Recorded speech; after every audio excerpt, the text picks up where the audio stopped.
All right. Well, we're presenting the book Covocational Church Planting, Aligning Your Marketplace Calling and the Mission of God by Brad Briscoe.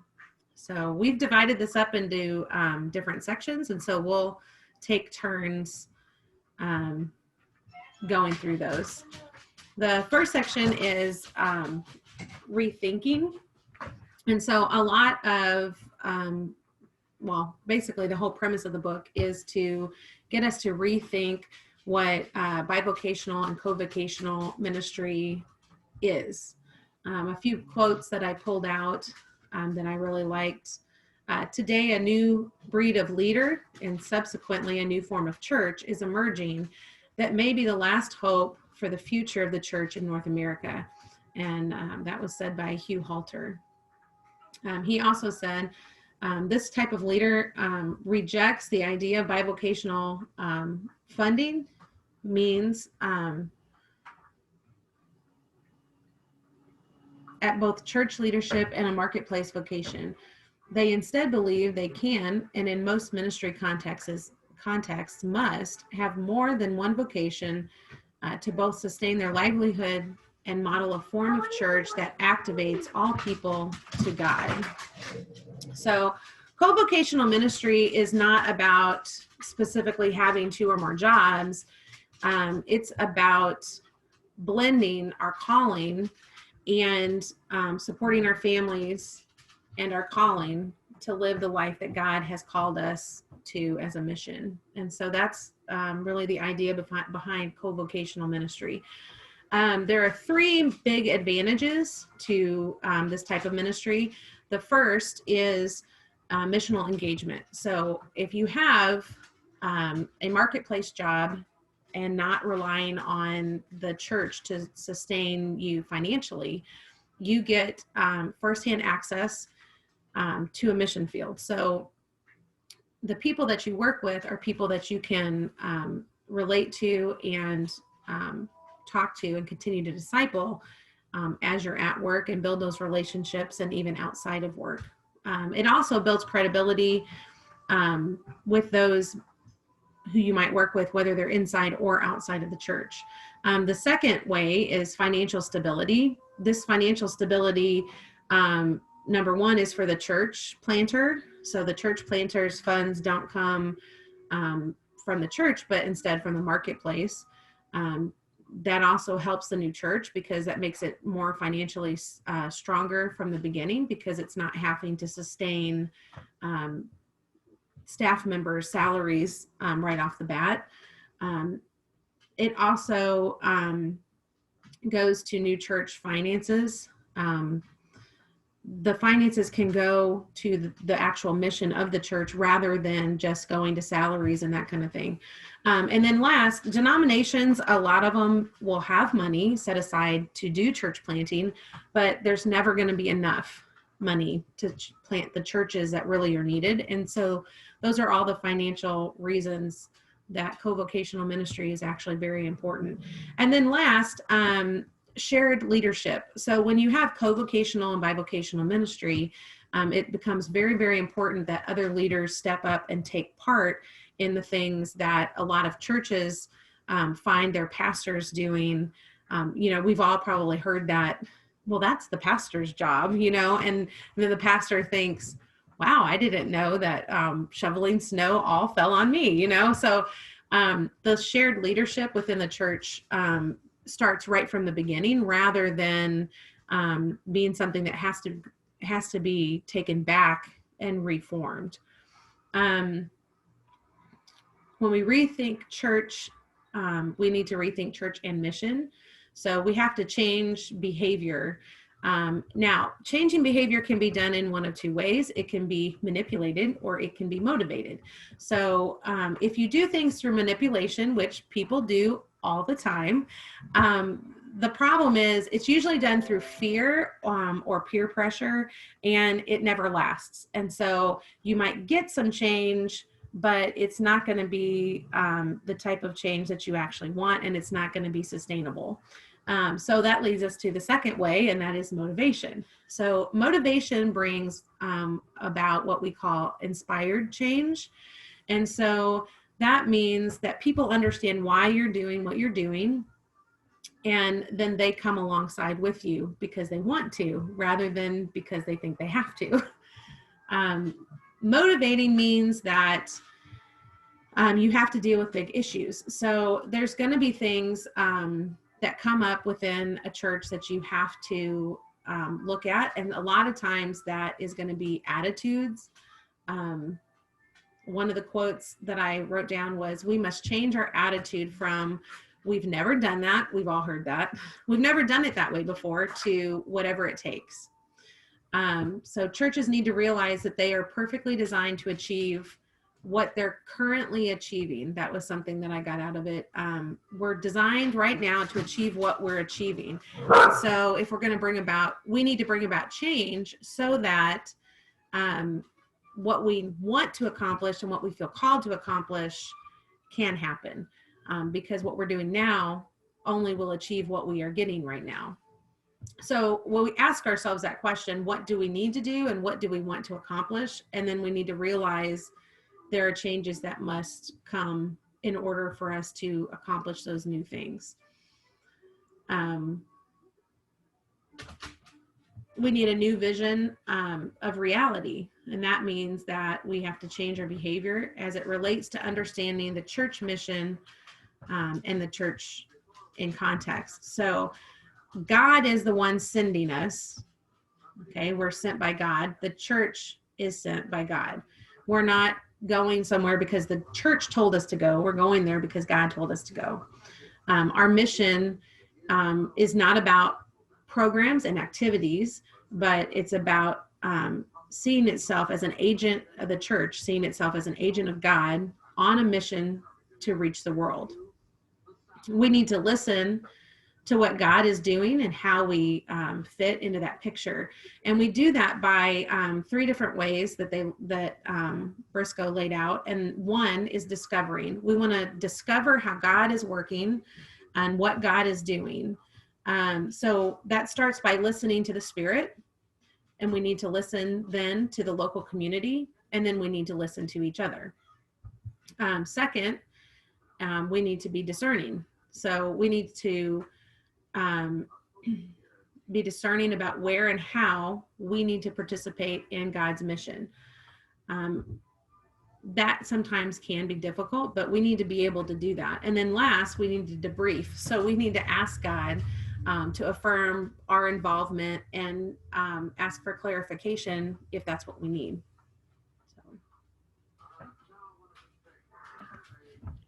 So then the next section is all about kingdom thinking. So this involves the Christology of the book.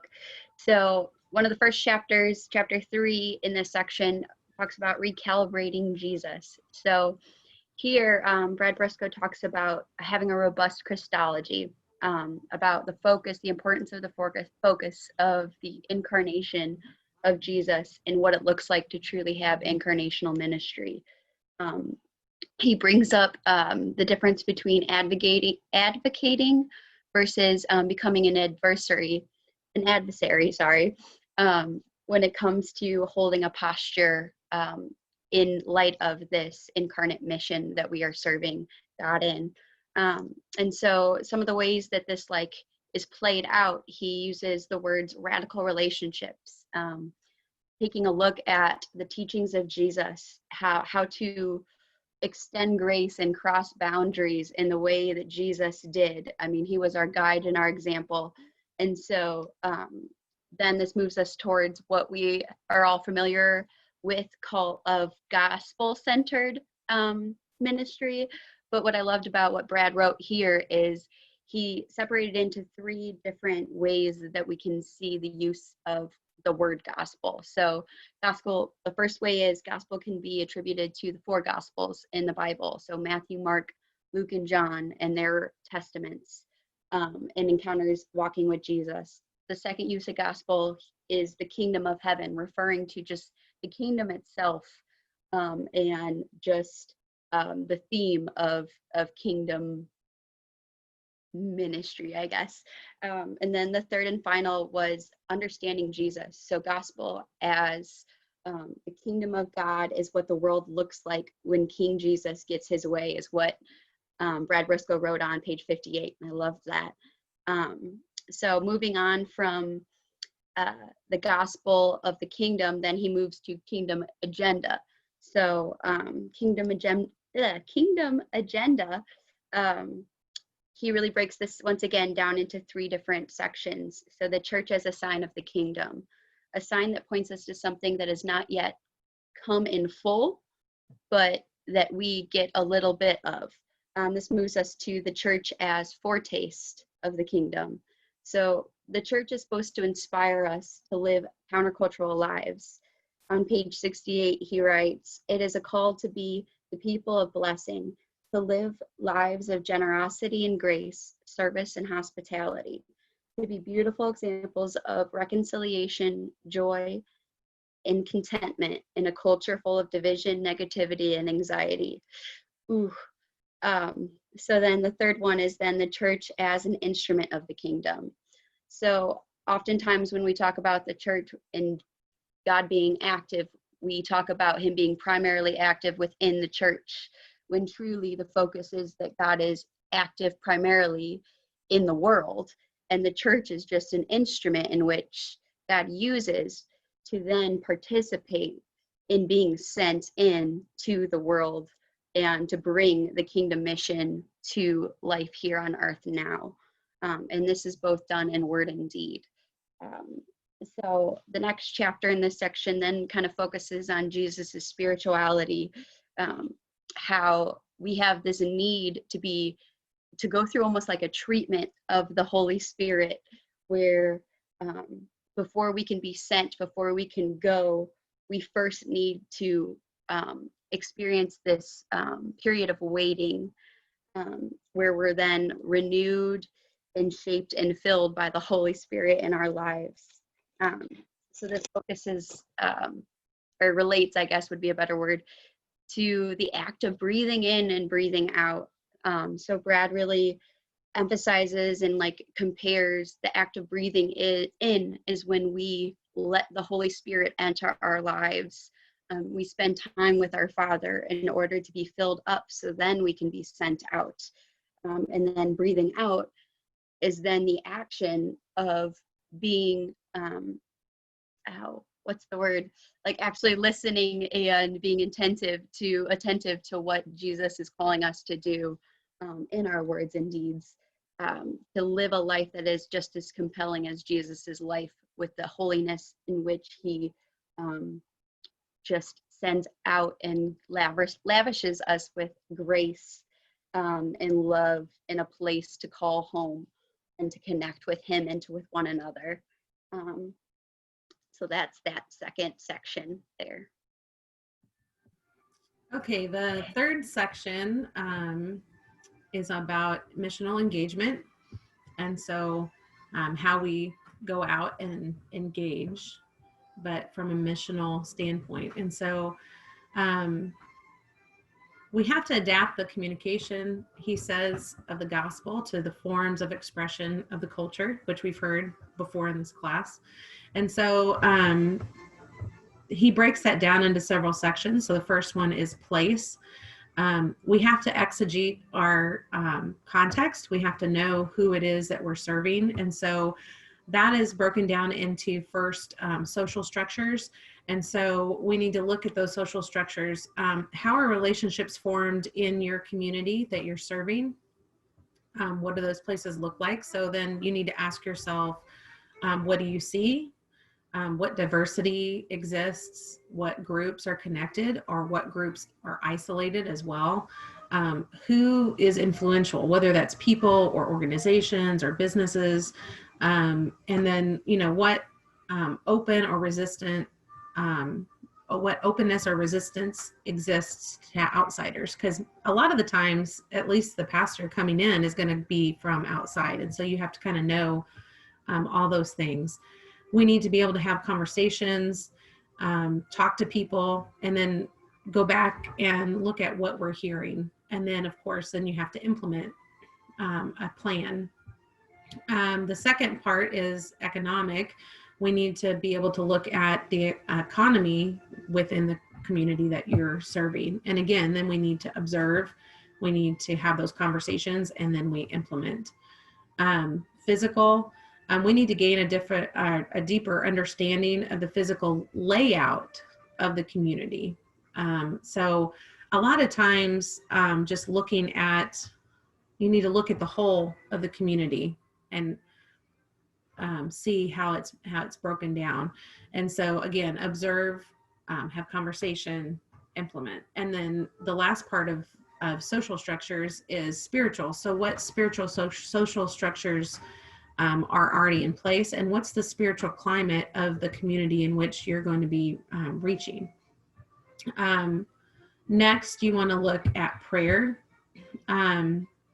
It's going to be really important to be praying for what God is doing or needs to do in the city or the community in which you serve.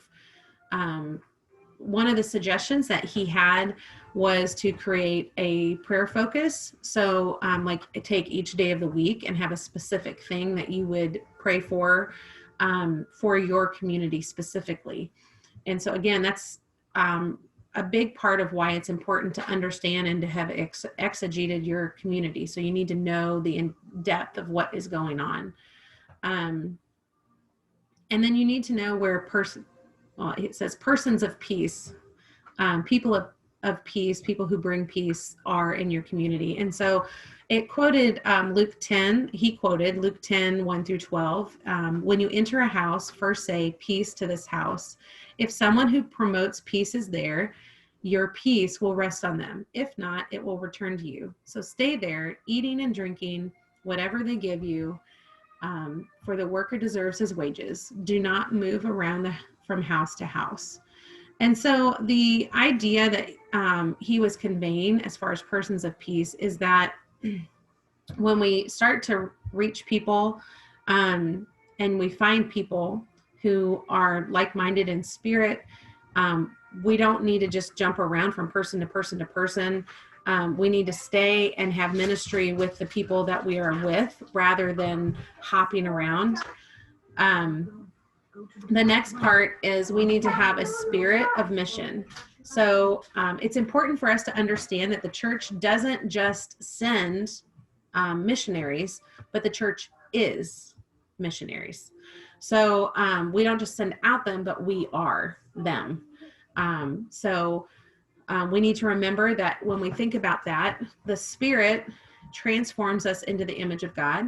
The Spirit bears witness to the gospel of Jesus, and the Spirit empowers us for the mission of Jesus. The practical effects of the Spirit, he wrote down, he shared 4. So when the Spirit is in the church, we're going to see things like, he wrote, there will be Jesus-y people. Okay, so we're going to be more like Jesus. There will be risk and adventure. And 3, there will be discovery and discernment. And 4, there will be liberation and transformation. So next, we need to have engaging places. So as we go out and we engage places, we need to first engage the place that we live. So we need to love the place that we serve. How can we really serve it if we don't love where we are? And so one of the suggestions he gave was to write down the names of the people living in all the houses in whatever area you're looking at. And so really knowing those people and loving those people.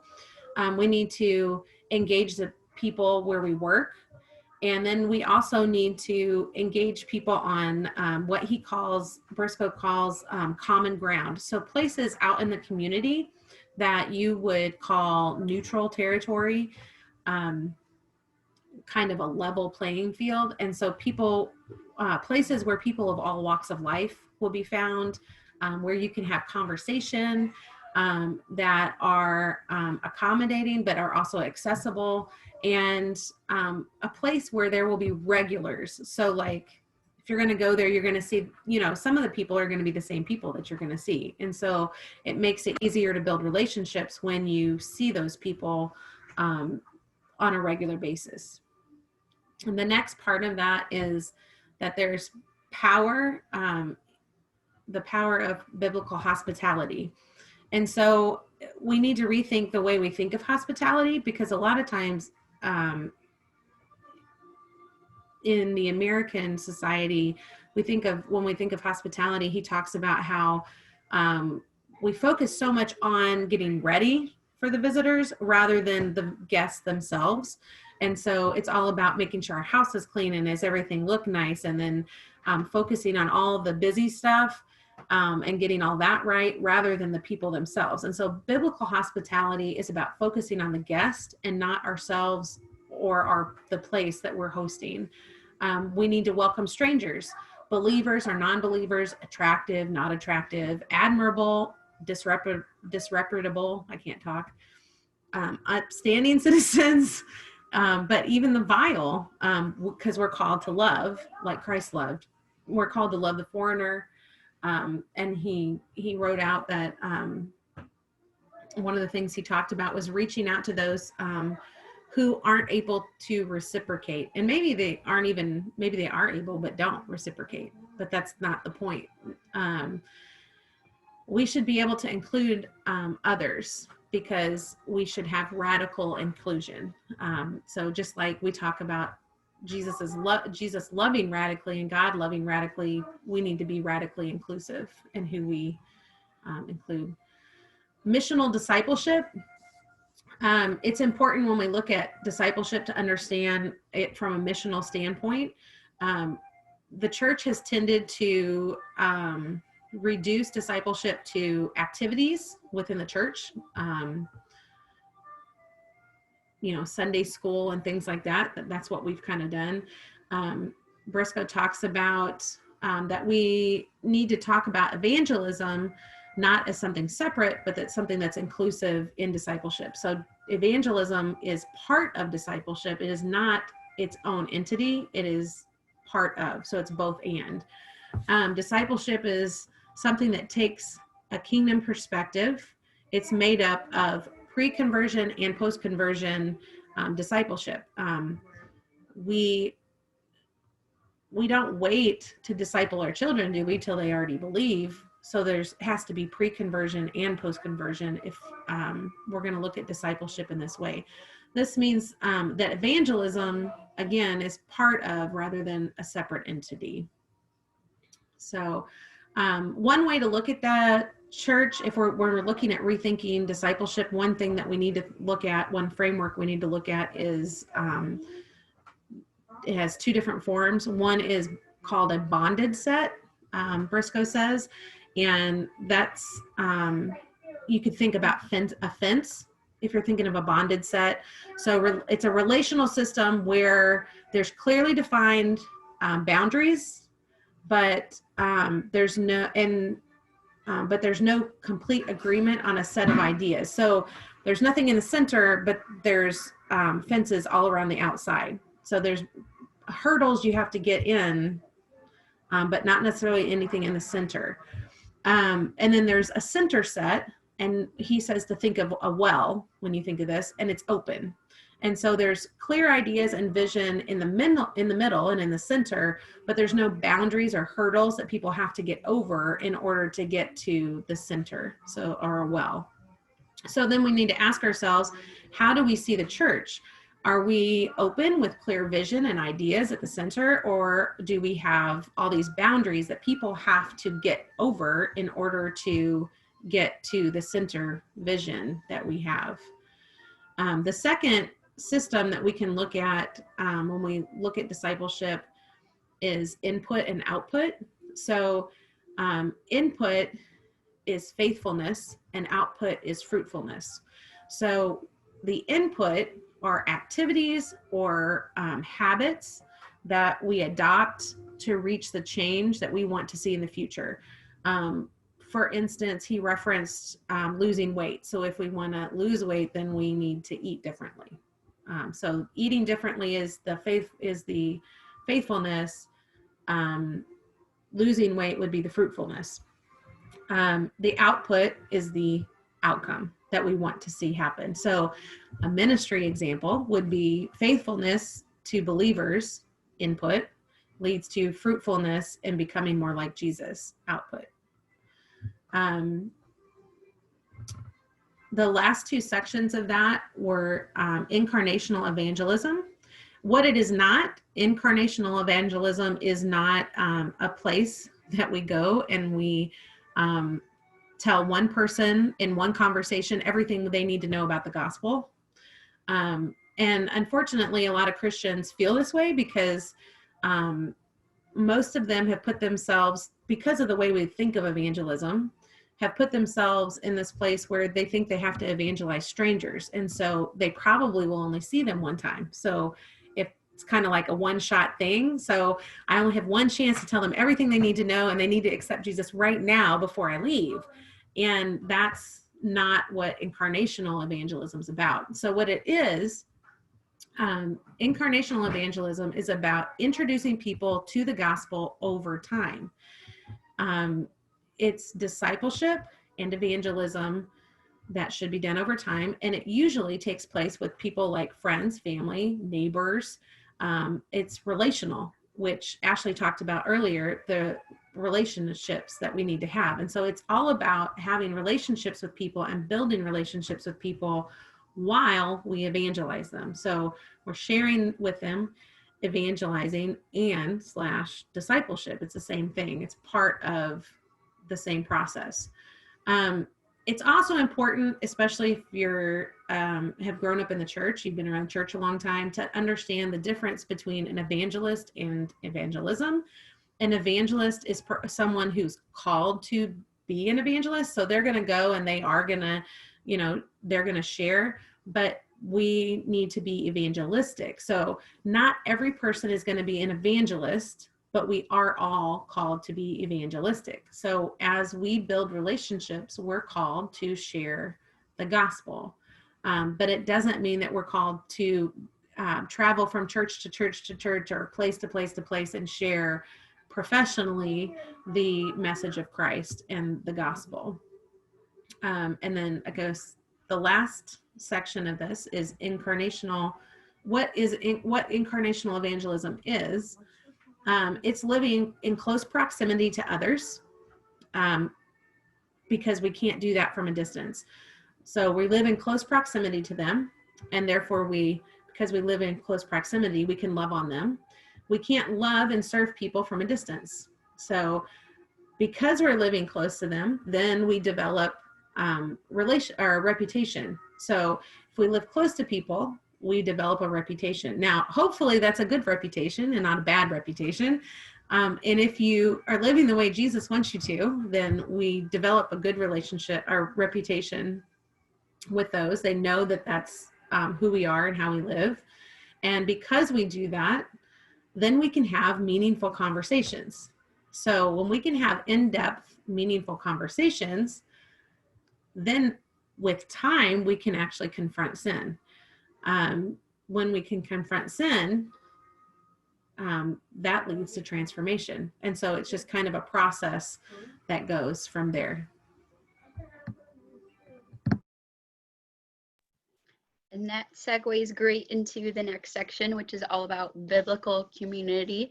So chapters 15 through 19 are focusing on ecclesiology. So the first section is really walking us through what Brad Briscoe develops as this missionary flow, as he names it. So this whole entire section is really just focused in really is lived out in the idea of what Acts 2 says. So being a family in fellowship, but also being a family on mission. And so the first thing that he says that is a part of this missionary flow that is developed is understanding context first. So we've kind of already talked about that a little bit, realizing that we are sent where we already live, work, and play. So this is choosing to live incarnately and participate in where we already are living. It's not that we have to search to where God is calling us, because he's already called us to where we are. And so it's just tying in those co-vocations as we've been using that language. So the next step then in this flow chart that he shows in his book moves us to social momentum. This is creating a safe space for relationships to form between Christians and non-Christians even. He gives examples of having meals together, breaking of bread, which we see as a common theme throughout all of Scripture. I think even at one point, he talks about just having bonfires and just the simple things of, doesn't have to be a religious thought circumstance. It can be something as simple as inviting your neighbors over. And that is creating the biblical community that we see in Acts 2 of sharing and everything and doing life together. So then this next step in the flow chart moves us to spiritual momentum, which then provides opportunities for people to grow spiritually. So once we have those relationships already with them in a safe space, then of course we're able to then go deeper in our conversations and relate them back to Christ and see how Christ is moving within their lives and in our lives and the relationships we have within each other. And so this then moves us to the final aspect of the flow chart, which really is structuring congregation. And this is for those who are church planting specifically. And that's kind of, I mean, it says what it is. So you're structuring what your congregation is going to look like. The following sections, or chapters, I should say, is just continuing to talk about what it looks like to have missional communities. So he talks about 3 parts, going upward, inward, and outward.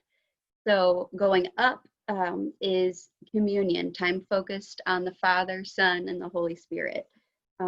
Moving inward or in is community, time focused on those inside of the body of Christ. So our fellow brothers and sisters in Christ.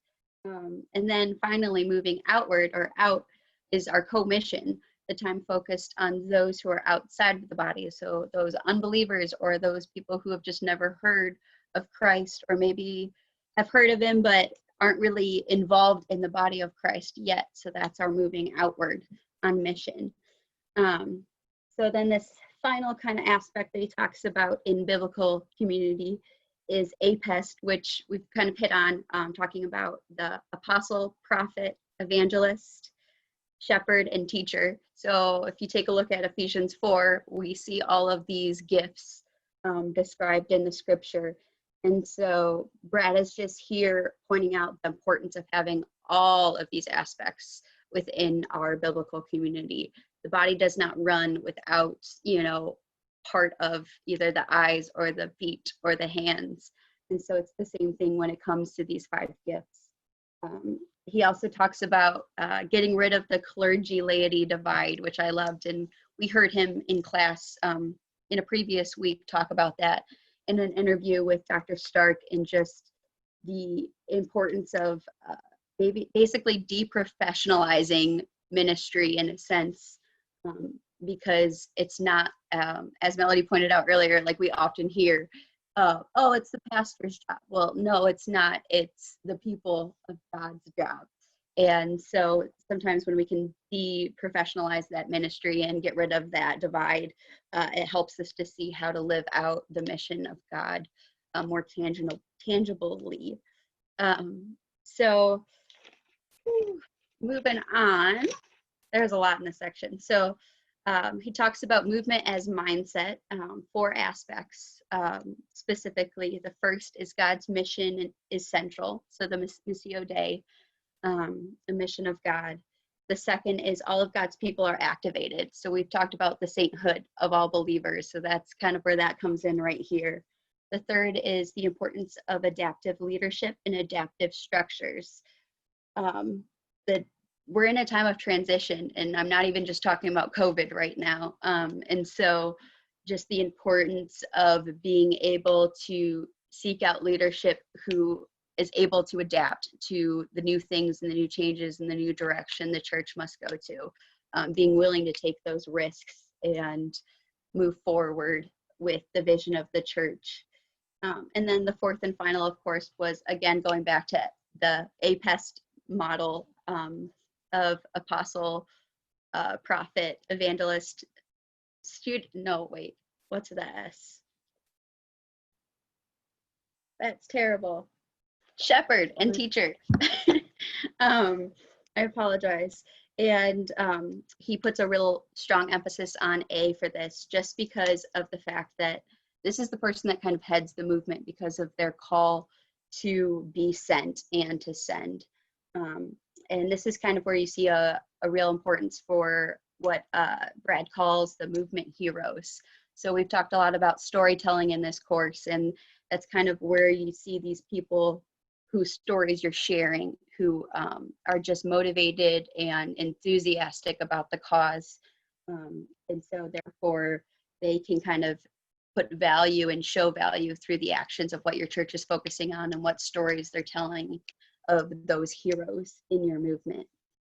And then finally, the last thing he talks about is just creating new scorecards. We've hit on this again before in this course, but just the need for both quantitative and qualitative data. And he gives the differences between specifically counting and measuring. Counting, gives a focus on numbers, while measuring gives us more attention on change. And both of these aspects are important. It's not that we're throwing out the old way and bringing in a whole new way. It's that we're just adding on, and we're making sure that we're enmeshing all of these things together.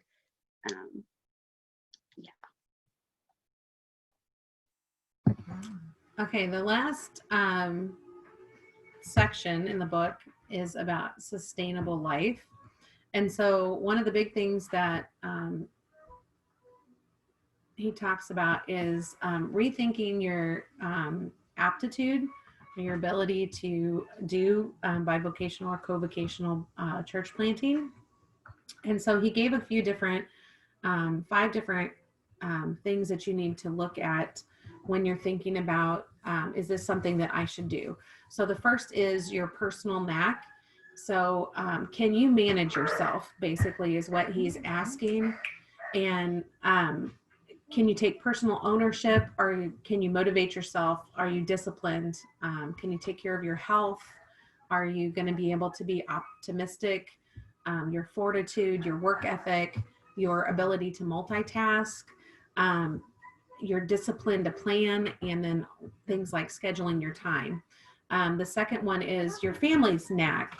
So do you have spousal buy-in? Is there cohesion? The strength of your marriage and your relationship, emotional depth between parent and child relationships, and basically just how strong and stable is your family. Third, what about relational knack? So your street credibility, your likability, your ability to draw people, your energy to put into humans, your networking capabilities, and then your ability to lead. And so those all of those things are important. Number 4 is your spiritual knack, your spiritual stability, your identity in Christ, your level of pride and your level of humility, your ability to hear and then also to follow what God is telling you, and your ability to walk by faith. And then last is your skill knack. So what skills, gifts, and spiritual gifts do you have to bring to the table when you're talking about covocational church planting? Another assessment that you can do is on emotional intelligence. And so there's 5 elements to emotional intelligence: being self-aware, your self-regulation, your motivation, your empathy, and then also your social skills. And so you can actually take emotional intelligence tests online and learn a lot about yourself. And then next, as far as what you need to be able to assess, is your financial management, and that is going to be important. You need to be able to get a job that's going to benefit you in at least one of the 3 ways Briscoe suggests, and that is money, time, and relationship capital is the word he used. And of course, the best case scenario would be a job that can give you all three. And then there were a couple more things that I thought was really important that he brought out. And one was the importance of margin. When we open a book, there's a margin around the words. So there's kind of a buffer, I guess, maybe you could say. And so we need to remember that in our lives, we need to have a buffer. So we need to have that margin, a place where between our load and our limit, a space between vitality and fatigue. We need to understand that we can't welcome others into our lives if our schedule is so full that we can't cram anything else in. And so that's the idea of understanding the importance of having a margin in our lives. And then identifying missional leaders. If we're going to be planting covocationally, then we have to have missional leaders that will come alongside of us. And so he names 9 characteristics of missional leaders. One, they can grasp the importance of following and leading. 2, they don't assume a friendly environment when they in which to carry out church life. 3, they work opportunistically rather than routinely. 4, they focus on movement and kingdom participation, not preservation of an institution. 5, they foster relational structures rather than institutional structures. 6, they disciple with a view towards equipping and activating into mission, not servicing the organization. 7, they believe the kingdom is bigger than the church. 8, they desire to lead as part of a team. And 9, they have their own stories and missional engagement. And those things are very important as we move forward and identify missional leaders to come alongside us. A couple other things that he said, just that I found really important. He said that missional leaders that we need to come alongside, new leaders, are not most likely going to come from our seminaries and our Bible colleges. Sorry, Albert. That's his opinion. And second, they're going to be raised up as the church dismantles what, again, he's already shared before as this clergy-laity divide, and also he described as a sacred/secular divide in the vocation. And so developing these leaders is going to look more like apprenticing.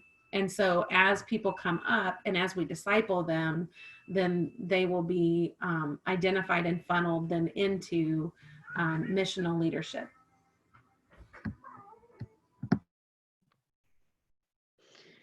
All right, to wrap us up, those were really the final thoughts. So I feel like that's perfect. But just to kind of recap, this book really just focused on rethinking kingdom thinking, missional engagement, biblical community, sustainability, and just basically just a paradigm shift that we've been talking about all course long. So thanks for bearing with us, guys. It was some good stuff. I highly recommend this book. Melody, I don't know if, I'm sure, assuming you do too. Very good. It was really good. Yes. Cool. So Awesome. thank you. Enjoy, guys.